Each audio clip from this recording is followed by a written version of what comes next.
¿Cuál es el problema? Es la pregunta que hace la presidenta Claudia Sheinbaum. Esto después de que se criticara el cómo ella solicitó que se moviera una cámara de grabación para que se garantizara esto del voto libre y secreto sobre el ejercicio de votación que estaba haciendo su marido, y resulta que ya sabes, la oposición hizo un revuelo. Ella sale por supuesto a defenderse, a defender a su marido ante las críticas y por supuesto a hablar claro sobre lo que es y representaba el acordeón. Y por supuesto felices sobre las elecciones, dado que hay grandes resultados y este candidato indígena que hasta el momento va a la cabeza, Hugo Aguilar Ortiz, este puntero rumbo a la Suprema Corte de Justicia de la Nación, del cual te vamos a platicar detenidamente, por supuesto. Yasmín Esquivel, Loretta Ortiz y Lenia Batres, ahora sí que hacen un trabajo de deslindarse justo por esta distribución que se hizo de los acordeones, que les están achacando no solamente a ellos, sino también a Morena, que ahora resulta que ellos son los que estuvieron entregando estas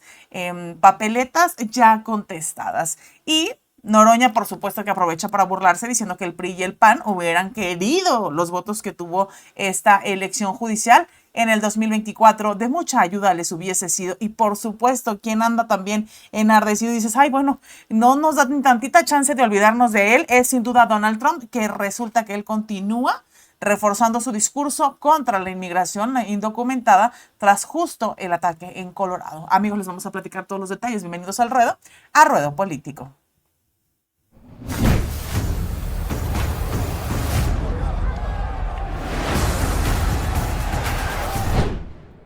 Para nosotros ya se la saben, no hay placer más grande que el favor de su compañía. Bienvenidos sean todos ustedes. Mi nombre es Rebeca Aguilera y como siempre un placer acompañarles en esta tarde noche. Ojalá que la estén pasando muy bien y que el clima en el lugar desde donde nos estén viendo esté muy bueno. Hay lluviecita en algún lugar, en otros lugares está bastante cálido el clima, harto calor que luego decimos por ahí. Ojalá que no la estén pasando tan mal. Y justo queremos platicarles acerca de todo lo que se ha dado en los últimos minutos o las últimas horas respecto de esta elección. Y justo se habla de que más allá de que México pues tuvo grandes momentos en este proceso, pues hay otros sitios de más allá de México donde justo se hace y se eligen algunos de los jueces por voto popular. Justo de esto vamos a platicar, esto que aconteció este 1 de junio, que el día de hoy desde la mañana yo les decía, qué emoción, que ya es el 2 de junio, que ya pasaron las elecciones, que ya estamos en otro momento y que justo ahora los ciudadanos de México, algunos eligieron por primera vez mediante este voto jueces, magistrados y ministros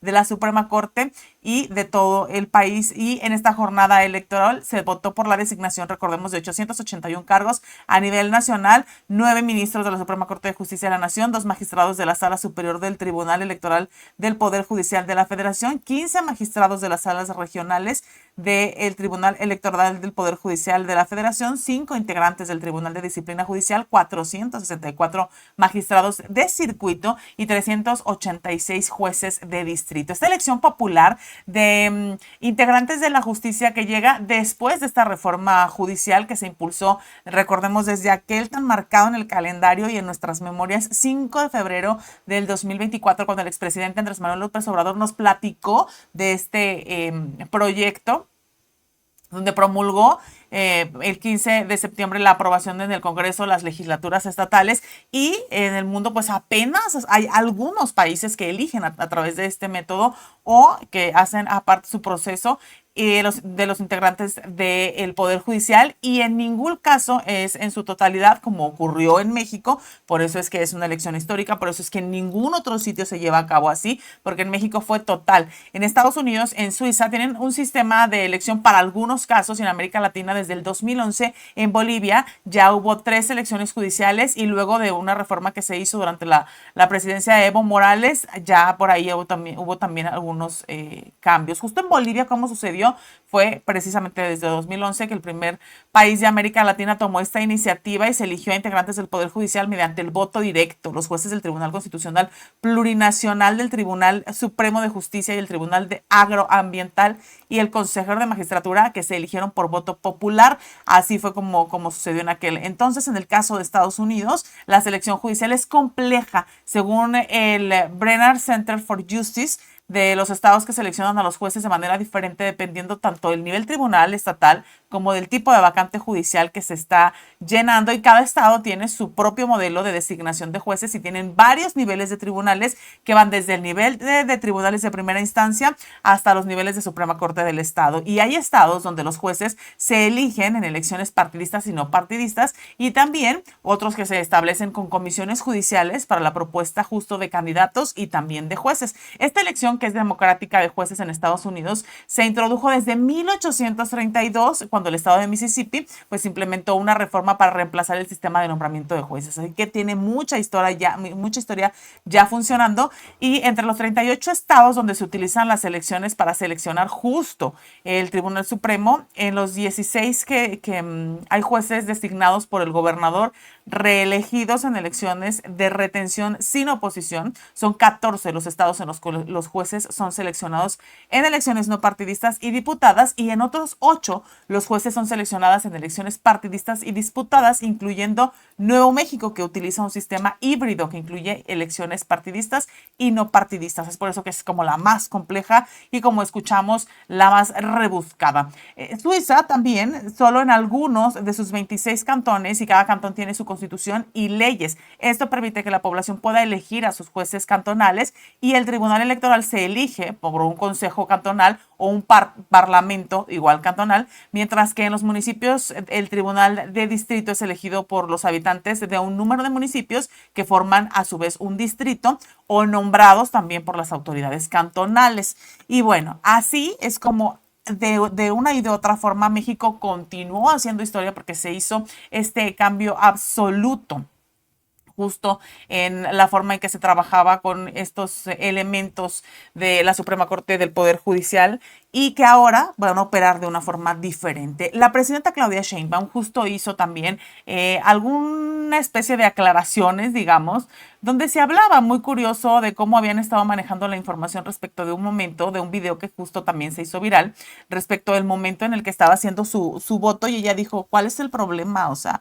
¿de qué estamos hablando? ¿De qué están, por qué están queriendo como jugar tan chueco como siempre, verdad? Ninguna novedad, pero haciendo alarde de cosas que ni al caso. Ella dijo, ¿cuál es el problema? Y se difundieron estas imágenes, o por lo menos esta imagen, que así fue como se popularizó, y precisamente pues ella dijo que no había ningún problema con este tipo de señalamientos que se estaban haciendo, que no existía, que era solamente este alarde, que a lo mejor es luego como muy común para algunos, que les hace como muy sencillo hacer argüende de esto, pero que en realidad pues no va más allá, no tiene ninguna profundidad, que en realidad el acordeón era este método que podías hacer bajo tu propio análisis, y explicó que su marido lo hizo en su propio celular. Por eso cuando él fue a hacer su elección, sacó su celular, y no hay mayor embrollo, porque así fue como él eligió hacerlo, y dijo que deberíamos de parar precisamente. Dijo, como estaba la cámara del lado precisamente que iba a ver la boleta, dijo, el voto es secreto, y por eso es que ella solicitó que hicieran el tiro de otro ángulo, digamos. Y eso, claro, imagínate, la oposición lo vio, lo que le sigue de mal.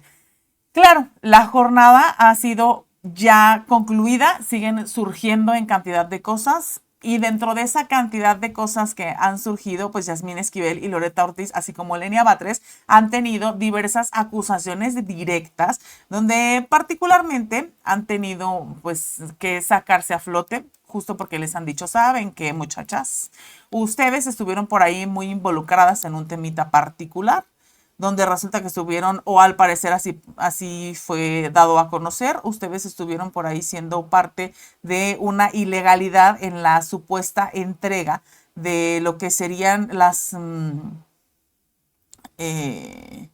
los acordeones. Entonces ellas pues ya dijeron, mira, no sabemos ni qué onda, ¿verdad? Con esta gente, pero ellas, por supuesto, que salieron a aclarar esta situación para que no quede en el malentendido de nadie, y que todos puedan estar claros en que no tiene sentido lo que se está diciendo, y que, por supuesto, ellas continúan dispuestas para trabajar precisamente por lo que venga y con lo que venga ahora con esta elección. Y es que justo les tocó, mira, salir a flote con esta situación, deslindándose justo de estas acusaciones de los acordeones. Esas aspirantes a ministras también, en una centena de ciudadanos, quieren evitar que los costos de este material se sumen a sus gastos precisamente de campaña. Y es que curiosamente estas candidatas se deslindaron por completo ante el INE de esta operación acordeón que incitaba supuestamente a los ciudadanos a votar por candidatos o jueces, ministros y magistrados afines al oficialismo. Y fue la consejera Carla Humphrey quien confirmó que estas tres candidatas y actuales ministras presentaron su oficio de deslinde junto con una centena más de candidatos con el propósito total de evitar que el INE les vincule con dicha disposición y se lo sume a los gastos de campaña.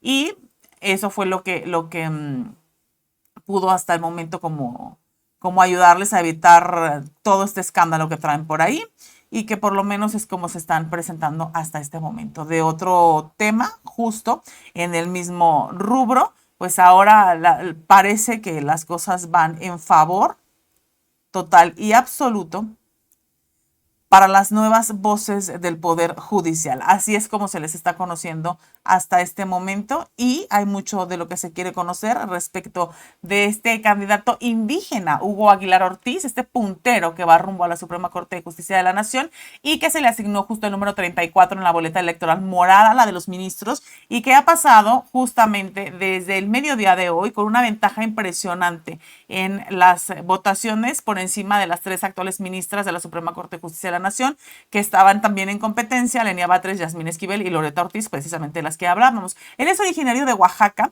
Hugo Aguilar se autodefine incluso como un candidato indígena que promovió su campaña bajo este lema de "ya nos toca", portando guayaberas como lo hacía, muy similares a como lo hacía el presidente Andrés Manuel López Obrador y con consignas fuertísimas como amor y compromiso. Este perfil justo que usaba él en su página y que era a través del cómo él se iba promoviendo y que también estaba en el perfil de Conócelos del Instituto Nacional Electoral, él escribió que buscaba un cargo porque como indígena, un cargo es sinónimo de servicio y buscaba ponerse precisamente al servicio de la justicia y de los pueblos. Este abogado especializado en derechos de los pueblos indígenas con una visión de justicia pluricultural y de derechos humanos nació en la región mixteca de Oaxaca y cuenta con una maestría en Derecho Constitucional. Ahora se desempeña como coordinador general de derechos indígenas en el Instituto Nacional de Pueblos Indígenas, donde lleva casi 7 años laborando. Así que esto completamente tumba esa historia absurda de van a poner a la señora de los tamales a que dirija la Suprema Corte de Justicia de la Nación. Digo, yo no sé, para empezar, cómo se atreven a querer desmerecer a esas señoras que hacen tremendo arte, como son los tamales, o a los taqueros, o al plomero. Quisiera ver que lo hacen algunos cuantos para ver si es cierto que les parece que es un oficio que se debería o que les da para desmerecerlo. En lo absoluto, en realidad. Pero bueno, hay quienes, ¿verdad? Hay quienes les encanta usar este tipo de artimañas para desmerecer. Y pues ahora, mira, tronadota de hocico que se les pone porque justamente esta delantera está impresionante. El conteo se mantiene. Está muy interesante cómo se ha estado llevando a cabo y ha funcionado, parece ser que muy a su favor. Y el PRI y el PAN, justo, según dice Noroña, hubieran querido los votos que tuvieron ahora en la reforma al Poder Judicial para este 2024. Y es que él dijo, yo creo que el Domingo Negro está muy claro para quién fue. Pero si quieren decir que fue para nosotros, que le sigan, nosotros seguimos avanzando. Así fue como dijo el senador. Dijo, ya hubiera querido Acción Nacional sacar esos votos en la elección presidencial del 2024. Ni qué decir del PRI. Así lo afirmó precisamente porque en estos 13 millones de ciudadanos que participaron en la elección judicial, con un voto total de 99 millones de personas que componen la lista nacional de electores, fue precisamente a través de esta conferencia de prensa donde se dijo que en esta elección de jueces, ministros y magistrados se participó un puñado de personas frente al casi 13% de la votación y dijo precisamente que pues no era un domingo negro realmente para la Cuarta Transformación, todo lo contrario. Y el que, oye, no descansa y no tampoco, híjole, tampoco nos deja descansar como quien dice, ¿verdad? Señala poderosamente al país, es en este caso Donald Trump, que está terco de verdad. Ahora justo pues refuerza su discurso, por lo menos, sobre la inmigración indocumentada, esto después de lo que sucedió en Colorado.